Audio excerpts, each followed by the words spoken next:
Welcome, curious minds, to another deep dive into history's most puzzling enigmas. Tonight, we explore a tale drenched in mystery and blood: Jack the Ripper. Was he a real-life villain stalking the streets of London? Or is his story a tangled wave of myth and legend? Stay with me as we unravel the mystery that has baffled experts for over a century. The year was 1888, and the East End of London was a place of stark contrasts. A booming city on one hand, yet a dark and dangerous place on the other. The Whitechapel district, filled with poverty, crime and despair, was about to become infamous for something far more terrifying: the murders of at least 5 women, attributed to a figure who would be forever known as Jack the Ripper.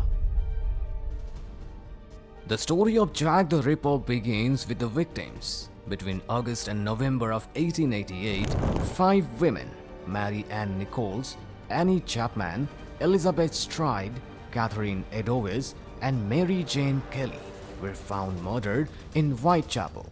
Each crime scene was more gruesome than the last, with the killer displaying a terrifying level of knowledge about human anatomy.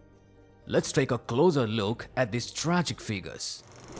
Mary Ann Nichols, also known as Polly, was the first of the canonical 5 victims.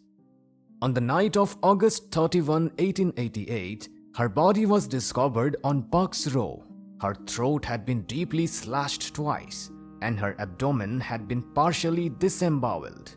There were no witnesses, and the brutality of the attack suggested that the killer had some level of anatomical knowledge. Nichols' murder was the beginning of a killing spree that would leave London paralyzed with fear. Annie Chapman, the second victim, was found on the morning of September 8, 1888, in the backyard of 29 Hanbury Street.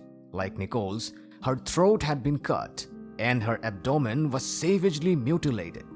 In a particularly gruesome twist, Chapman's uterus had been removed, indicating a level of surgical skill or knowledge. The removal of internal organs led investigators to believe that the killer had medical training, further deepening the mystery of Jack the Ripper's identity. The night of September 30, 1888 became known as the Double Event, when 2 women were murdered within hours of each other. Elizabeth Stride, the first victim that night, was found in Dutfield's yard with her throat cut. However, unlike the previous victims, there were no further mutilations, leading some to believe that the Ripper was uninterrupted before he could complete his grisly ritual. Less than an hour later, the body of Catherine Eddowes was discovered in Mitre Square. Her throat had been cut, her abdomen mutilated, and her left kidney and part of her uterus were removed. The killer had taken more risks that night, murdering 2 women in quick succession.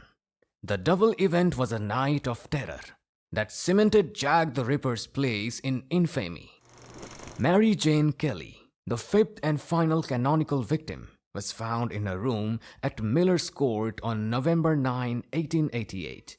Unlike the other victims, Kelly was murdered indoors, giving the Ripper more time to carry out his gruesome work.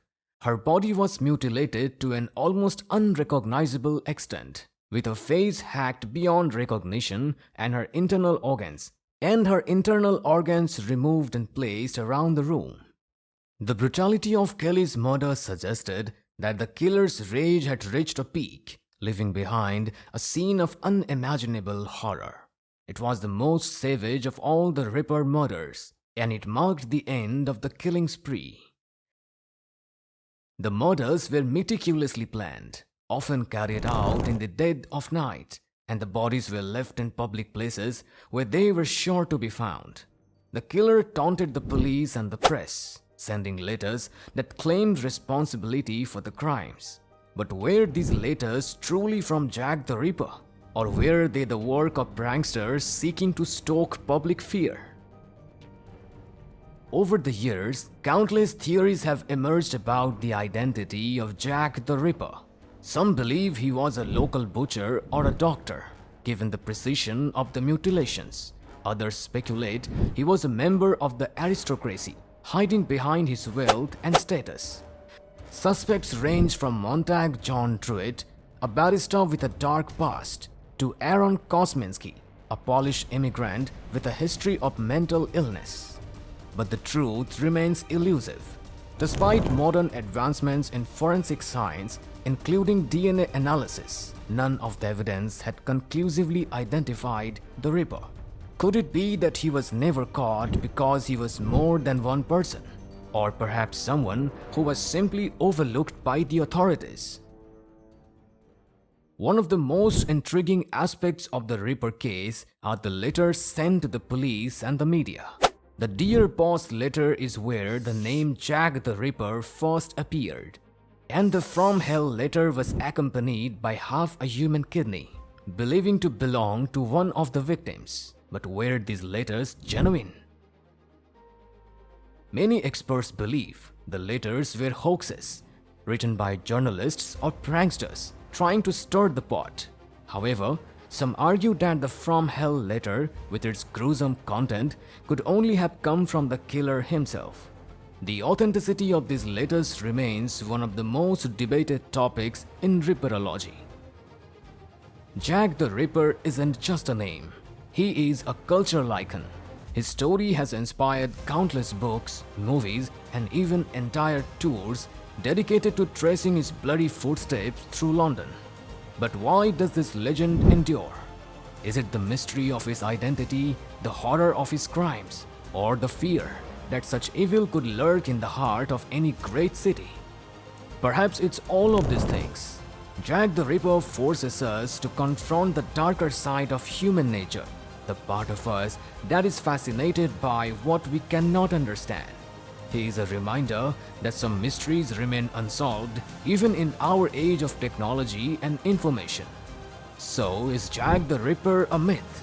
A figure inflated by the imaginations of the fearful and the curious? Or is he a mystery? A real man whose identity and motives we may never truly understand? The truth, as with many things, likely lies somewhere in between. In the end, Jack the Ripper may remain one of history's greatest unsolved mysteries. But whether he was a real person or a creation of our darkest fears, his story continues to captivate, horrify, and intrigue us. So what do you think? Was Jack the Ripper a mythic figure born from the fears of a bygone era? Or was he a real person whose crimes have haunted the streets of London for more than a century? Don't forget to like, share, and subscribe for more explorations into the mysterious and the unexplained. Until next time, remember to always question the shadows and stay curious.